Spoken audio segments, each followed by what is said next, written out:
like that stuff to be able to start my fire, not trying to start it on a thick rope. I got to have a place for the spark to land. So I'm going to teach you guys how to start a fire with your bare hands. Oh gosh, I'll teach that. Right?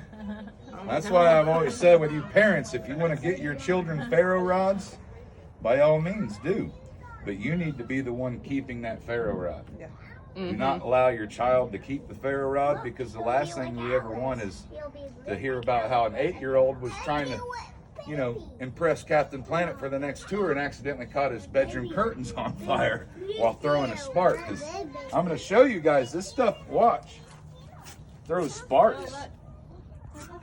So this is something you can learn how to do. So what I'm doing here is I want a place for my spark to land so I can make a fire. Now I can use different things like monkey hair, like the Hannah, you want to go find me some monkey? Well, no, actually you got a kiddo. Hey Meadow, when you're done, you want to get me some monkey hair out of that tree? You remember what that is? Mm-hmm. Wait, I'm get my braids, boy. My hair done. Oh, you got? Go get me some real quick, Hannah. See, and Hannah's only 10 years old, and she's about to go grab something out of a tree to start a fire that most adults wouldn't know how to do. That's just because she hangs out with Captain Planet enough to learn some of this. So what she's doing is she's going straight to a cabbage palm tree because she knows that there's hidden fibers in there that I teach the kids how to. What's that? You pick it all? She said, not much. A lot of the kids go and pick the monkey hair right here after I teach them how.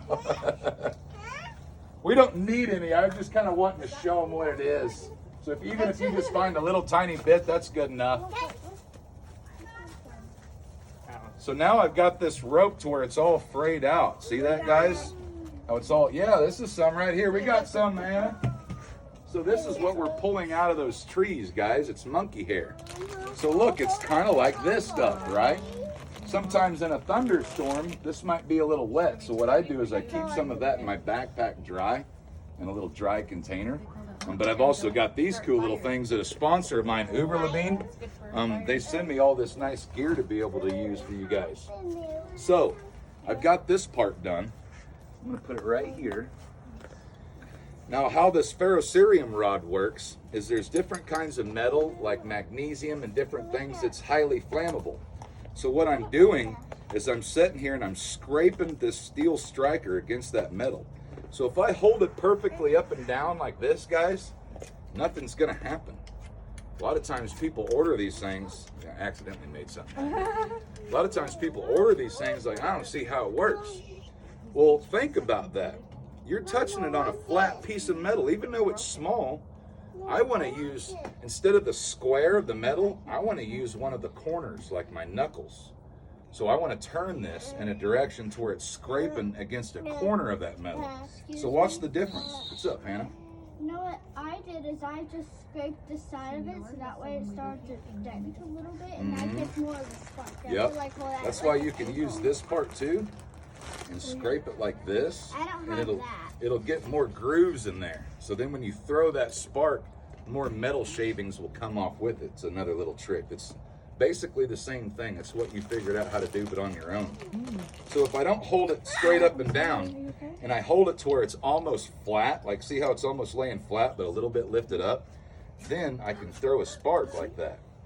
So I can either put this and keep the ferro rod still and push down, or I can keep this still and pull the ferro rod up. See how I got a little bit more spark when I pulled on it up?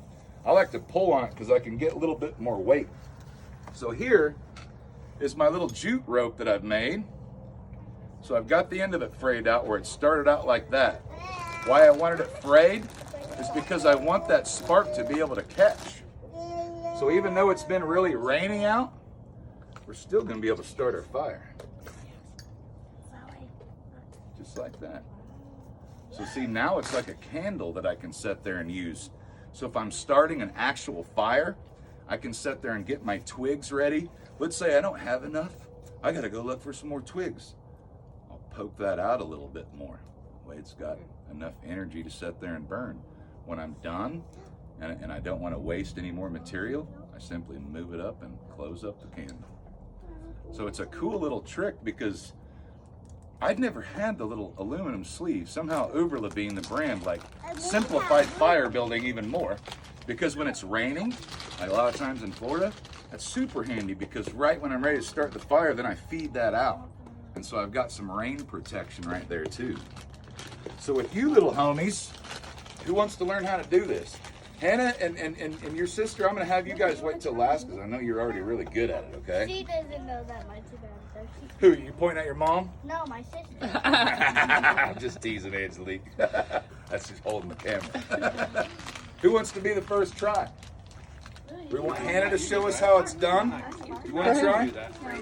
He has practice. Okay, so what we're going to do is I'm going to refray this rope out.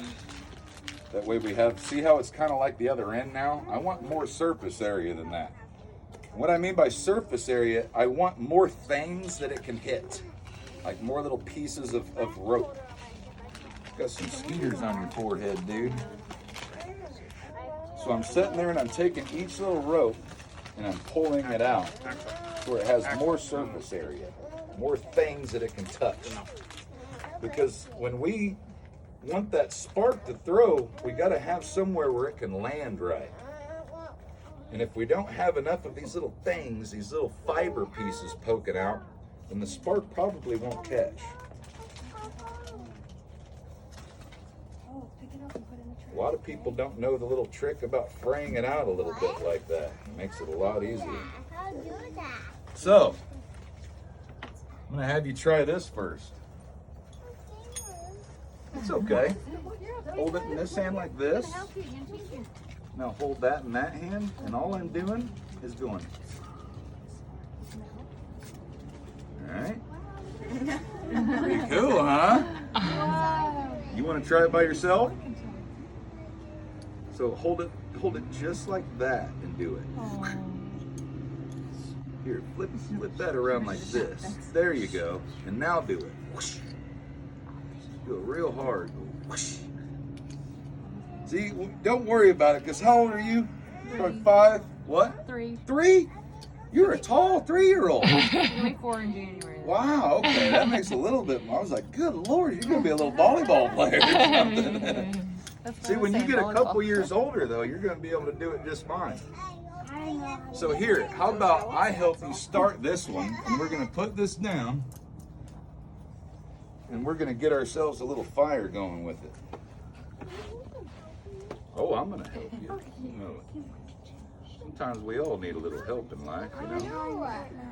So, get down on your knees right here like I am, and I'll get behind you so I can help you a little bit.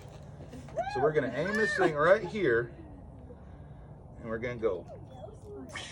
Whoa, you did it your first try. Oh my goodness, look at you, Suzu. Want to hold it? Yeah. All right. Now we'll put it out. Woo, you did it on your first try, dude.